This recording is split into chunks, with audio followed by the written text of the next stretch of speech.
అయితే ఇంకొక క్వశ్చన్ ఏంటంటే కాల్షియంకి సంబంధించి మనం ఎలాగో ఫుడ్ ద్వారా కంప్లీట్ కాల్షియం అనేది మన బాడీకి వెళ్ళదు. అంటే కొంతమంది కొన్ని తింటారు, కొన్ని తినరు, కొంతమంది నచ్చుతాయి నచ్చవు కదా. ఈ కాల్షియం టాబ్లెట్స్ అనేవి ఏ స్టేజ్ వరకు తీసుకోవటం మంచిదంటారు అసలు? ఎస్పెషలీ ఈ ప్యూబర్టీలో అంటే కౌమార దశలో టీనేజర్స్ వాళ్ళు తప్పకుండా కాల్షియం తీసుకోవాలండి. ఇప్పుడు బోన్ మినరల్ డెన్సిటీ అంటాం.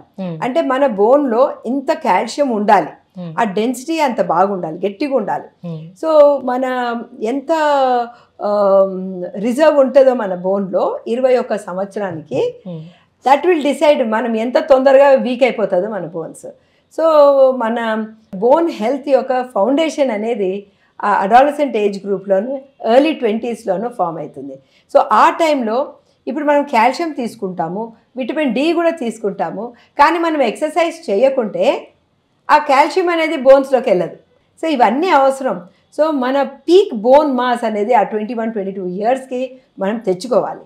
ఆ పీక్ బోన్ మాస్ వచ్చిందనుకోండి 45 ఇయర్స్ వరకు, 45 సంవత్సరాల తర్వాత ప్రతి ఒక్కరికి, అది మేల్ అయినా సరే, ఫీమేల్ అయినా సరే, ఆడవారైనా సరే, మగవారైనా సరే, మెల్లమెల్లగా వాళ్ళ బోన్స్ వీక్ అయిపోతూ ఉంటుంది. ఆ బోన్స్లోని కాల్షియం తగ్గిపోతూ ఉంటుంది.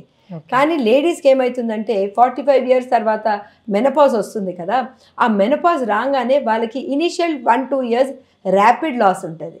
సో 1% పర్ ఇయర్ పోయేది మన బోన్. అంటే ఇప్పుడు నేను చెప్పాను కదా, మనకి పీక్ బోన్ మాస్ అని ఒకటి ఉంటుంది. ఆ పీక్ బోన్ మాస్లో ఒక 1% పోయిందనుకోండి, అది ర్యాపిడ్ లూజర్స్కి 2%, 3% బోన్ లాస్ అవుతుంది పర్ ఇయర్. సో అలాగా మనం క్యాల్కులేట్ చేసుకుంటూ వెళ్తూ ఉంటే 65 సంవత్సరాలకి 50% మనకి బోన్ డెన్సిటీ మిగిలిపోతుంది. సో 65 సంవత్సరాల తర్వాత ఆ టైంలో కూడా 50 సంవత్సరాల నుంచి మన మసిల్స్ కూడా వీక్ అవ్వడం మొదలు పెడుతుంది. మసిల్స్ అంటే కండరాలు. సో మన కండరాలు వీక్గా ఉందనుకోండి, మనం ఈ పెన్ను ఇక్కడి నుంచి తీసి ఇక్కడ పెట్టలేం, అంత నొప్పులు ఉంటాయన్నమాట. సో చాలామంది అనుకుంటారు మాకు చాలా బాడీ పెయిన్స్ ఉన్నాయి, నేను ఎక్కువ తినాలి, ఎక్కువ పడుకోవాలి అనుకుంటారు.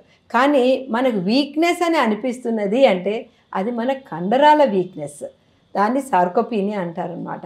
సో ఇది కూడా 50 ఇయర్స్ నుంచి పెరిగి ఎవ్రీ ఇయర్ 1% తగ్గిపోతూ అది 65 ఇయర్స్ వరకు వీక్నెస్ ఆఫ్ ది మసిల్స్ అయినప్పుడు ఏమవుతుందంటే మన జాయింట్, ఏ జాయింట్ అయినా ప్రతి జాయింట్ చుట్టూతా మనకి కండరాలు ఉంటాయి. ఆ కండరాలు దాన్ని పటిష్టంగా పట్టుకొని ఉంటుంది. ఎప్పుడు కనుక అది వీక్ అయిపోతుందో మనకి బ్యాలెన్స్ తప్పిపోతుంది. సో బ్యాలెన్స్ తప్పిపోయి కింద పడతాం. కింద పడినప్పుడు ఏమవుతుంది, అసలే వీక్గా ఉన్నాయి బోన్స్, 50% అయిపోయింది, అది విరగడం మొదలు పెడుతుంది. ఒక్కసారి ఫీమర్ ఫ్రాక్చర్ అయినా, తర్వాత ఈ కోలీస్ ఫ్రాక్చర్ అంట రిస్ట్ దగ్గర, అది కూడా చాలా కామన్ అనమాట 65 ఇయర్స్ తర్వాత. ఇలాంటిది ఏమైనా వచ్చిందనుకోండి అసలే స్లోగా అయిపోతారు, ఏజ్తో పాటు ఇంకా స్లో అయిపోతారు. సో ఇంకా స్లో అయినప్పుడు ఏమవుతుందండి, మనకి కాల్షియం ఇంకా తక్కువ బోన్స్లోకి వెళ్తుంది. So it becomes a vicious cycle. So స్లోగా ఇంకొంచెం వీక్నెస్ రావడం, ఇంకొంచెం మసిల్స్ వీక్ అవ్వడం, మనం తిరగకపోవడము, సెడెంటరీ అయిపోవడం, బోన్స్ ఇంకొంచెం వీక్ అవ్వడం, అలాగే విషియస్ సైకిల్ అయిపోతుంది. సో చాలామంది ఈ పాయింట్ గుర్తుంచుకోవాలి. మనకి 40 ఇయర్స్ తర్వాత మన కుటుంబంలో మన బాధ్యతలు ఎక్కువ అవుతుంది. సో యాజ్ సచ్ పిల్లలు కూడా పెరుగుతారు.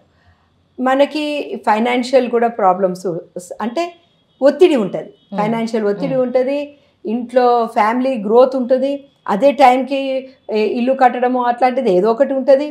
సో ఇలాంటివన్నీ ఉంటుంది. ఆ టైంలో ఎప్పుడు కనుక 40 ఇయర్స్లో నేను చెప్పాను కదా 1% తగ్గిపోతూ ఉంటుందో, ఆ టైంలో మీరు ఎక్కువ ఎక్సర్సైజ్ చేయాల్సిన అవసరం ఉంటుంది. సో చాలామంది అంతకుముందు ఏదో టైం తీసుకొని చేస్తారు, కానీ 40s వచ్చే కాలకి తగ్గించేస్తారు. ఎందుకంటే మాకు టైం లేకుండా ఉంది మేడం అంటారు. సో అది మేము చూసింది. ప్లస్ ఆల్ స్టడీస్ మనకి వెలువడింది ఏంటి అంటే 40sలో నువ్వు ఎంత ఎక్సర్సైజ్ చేస్తావో 50sలో నువ్వు అంత యాక్టివ్గా ఉంటావు. నువ్వు 50లో ఎంత ఎక్సర్సైజ్ చేస్తావో 60లో అంత యాక్టివ్గా ఉంటావు. సేమ్ థింగ్ ఈ డికేడ్లో నువ్వు ఎంత యాక్టివ్గా ఉంటావు, నడుస్తావు, చిన్న ఎక్సర్సైజ్ చేస్తావు, వెయిట్ లిఫ్టింగ్ చిన్నగా చేస్తావు, ఏదో ఒక వ్యాపకం అనమాట, డాన్సింగో సింగింగో ఏదో ఒకటి. మన బ్రెయిన్ కూడా ఎక్సర్సైజ్ అవసరం. సో మనం ఎంత యాక్టివ్గా ఉంటామో ఈ యొక్క దశాబ్దంలో ఇది మన నెక్స్ట్ దశాబ్దం యొక్క హారోస్కోప్ అన్నమాట. ఆ నెక్స్ట్ దశాబ్దంలో మనం ఎలాగ బిహేవ్ చేస్తామనేది, ఎంత ఒళ్ళు నొప్పులు వస్తుందో, ఎలాంటివన్నీ ఉంటాయో. సో ఇది పాస్చర్ కూడా ఒకటి వీక్నెస్ అయిపోతుంది. మసిల్స్ ఎలాగ వీక్ అవుతూ ఉంటుందో మన పాస్చర్ అనేది, ఇప్పుడు నేరుగా నిటారుగా కూర్చునే వాళ్ళు మెల్లగా ఇలా వంగిపోయి వంగిపోయి వంగిపోయి ఇలా కూర్చోవడం మొదలు పెడతారు. సో అలా కూర్చున్నప్పుడు ఏమవుతుంది, ఆ స్పైన్ కూడా వంగిపోతుంది. ఆ స్పైన్ వంగినప్పుడు దాని లోపల నుంచి వచ్చే నర్వ్స్ కూడా తట్టుకుంటుంది. సో ఆ వయసులో చాలామందికి 50స్లో వాళ్ళకి షియాటికా పెయిన్, ఇలాంటి నరాల పెయిన్లు కూడా రావచ్చు. సో ఇట్లా అన్నీ కూడా మనము, it's not only diet, exercise, movement, weight building and brain exercise, ఇవన్నీ అవసరం అమ్మా. Super ma'am.